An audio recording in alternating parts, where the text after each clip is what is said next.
Hello, boys and girls. We're going to be reading The Big Race, and it's our Lesson 14 anchor text in our Unit 3 California Journeys Grade 1 textbook.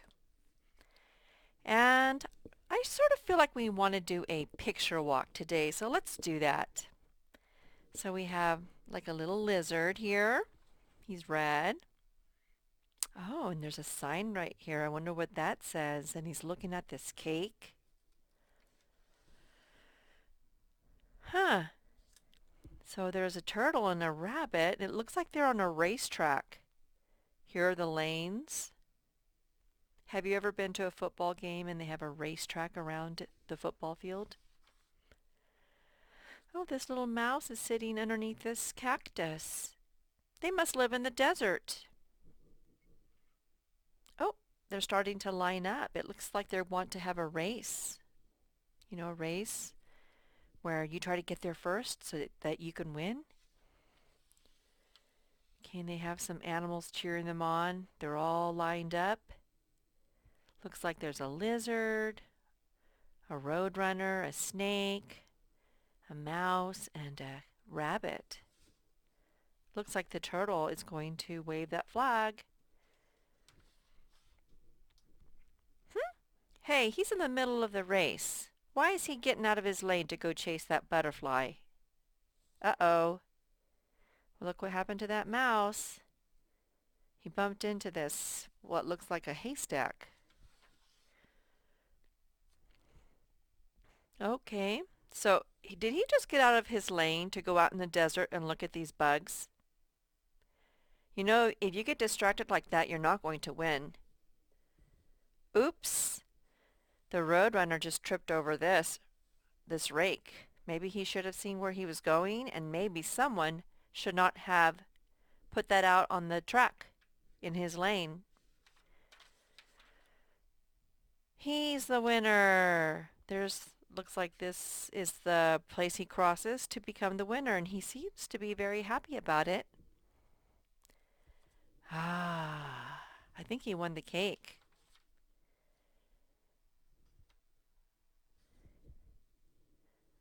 They didn't win the cake, and he's looking at them. I wonder what's going to happen. Oh, he's sharing. He's sharing the cake with them.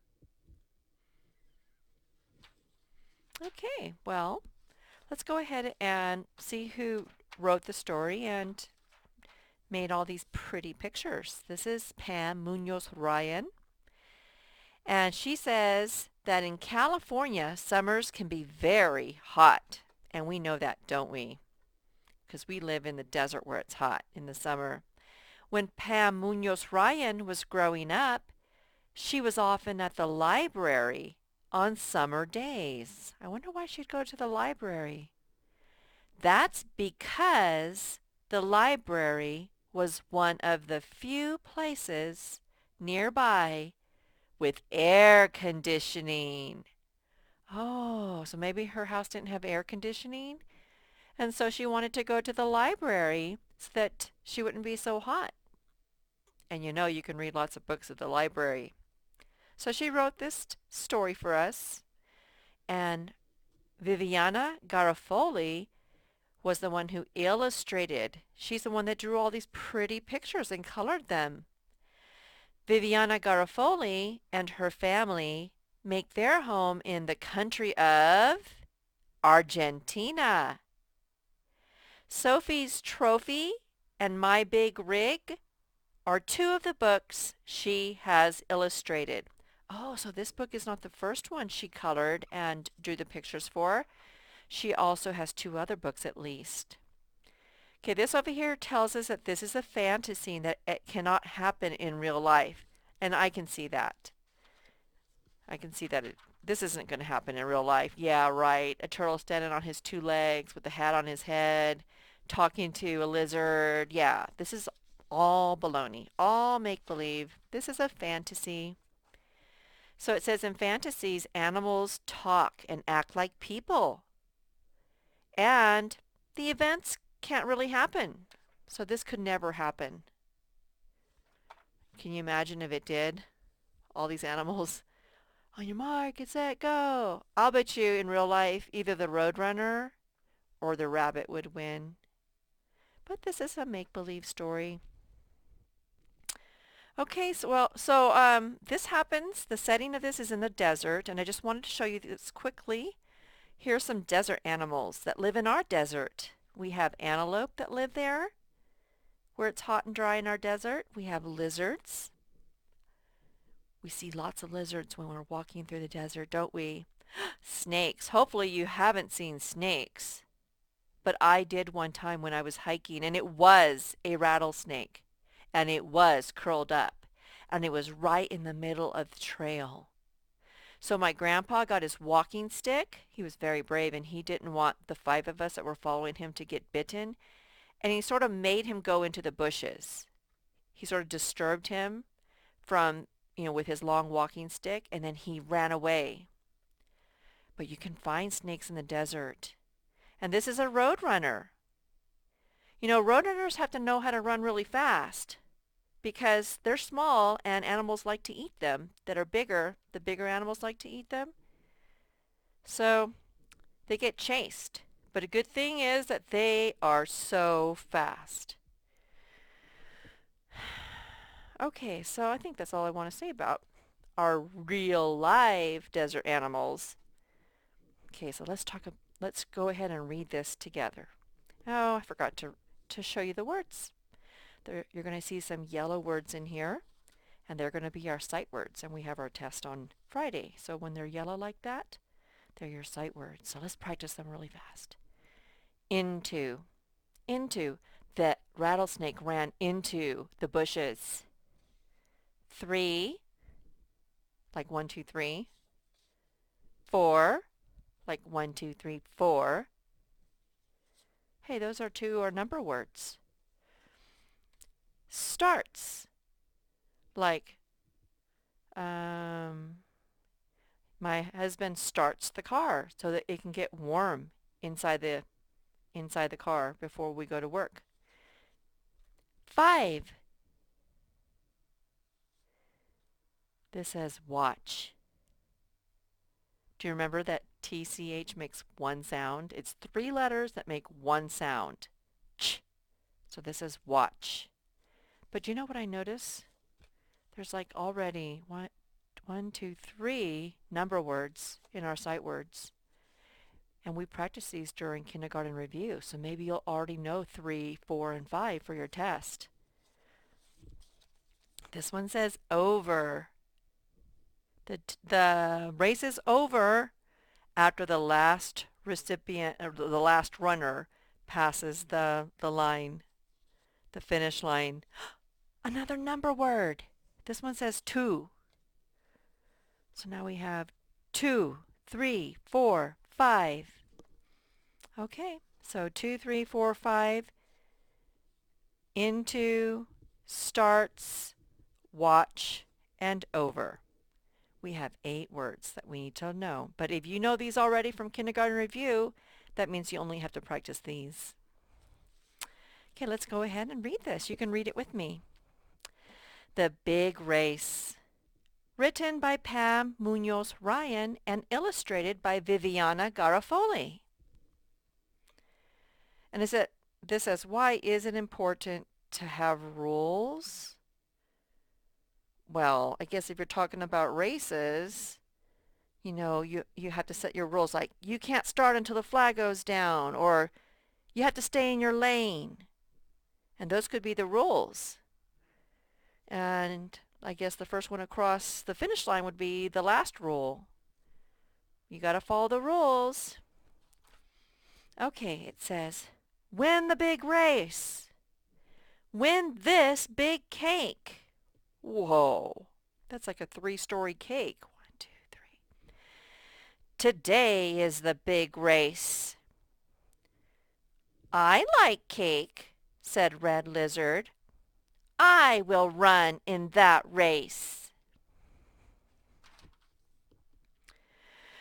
Red Lizard gets to the race. 4 animals will run with him. Oh, so he was like the 5th one there. So he has to wear the little apron that says 5. Okay. Cottontail is not late. She will run in lane 1. Okay. Oh, 2, 3, 4. I think they're going in order from when they get there. So this is Cottontail. Oh, it was a rat. Rat naps in the shade. She will run in lane 2. Okay, so she's going to be running in this lane that has a 2 on it. Snake takes his spot in lane 3. Roadrunner stands in lane 4. He waves to his pals. So he's waving. His pals are going to cheer him on, it looks like. Red Lizard is in lane 5. 5. 5. The animals bend and hop. Sometimes when you want to stretch out, you have to bend. And they're hopping to warm themselves up. Because if you don't have like a warm body and you're all about to do some extra hard work with your body, then you might pull a muscle. So they're warming their bodies up for the race. Get set, go! The flag is down and the race starts. Many animals watch and clap. They must be talking about these animals watching and clapping, because when someone wins a race, or even if someone is in a race, people are clapping and cheering them on. We remember that what happened there. Cottontail does not get far. Rat falls into the hay.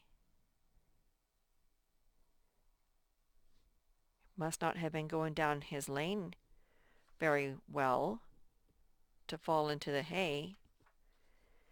Snake stops and chases bugs. Roadrunner trips over a rake. Who will win? Hip, hip, hooray! Oh, he's happy. It's Red Lizard who wins. Watch me eat this cake, he yells. Red Lizard looks at his big cake. Red Lizard looks at his pals. His pals like cake too. What will Red Lizard do now? Red Lizard gets 5 plates. 1, 2, 3, 4, 5. He gets cake for his pals too.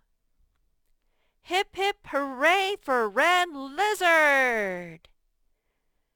So he won the race, and now he's like a hero because he shared his cake with them.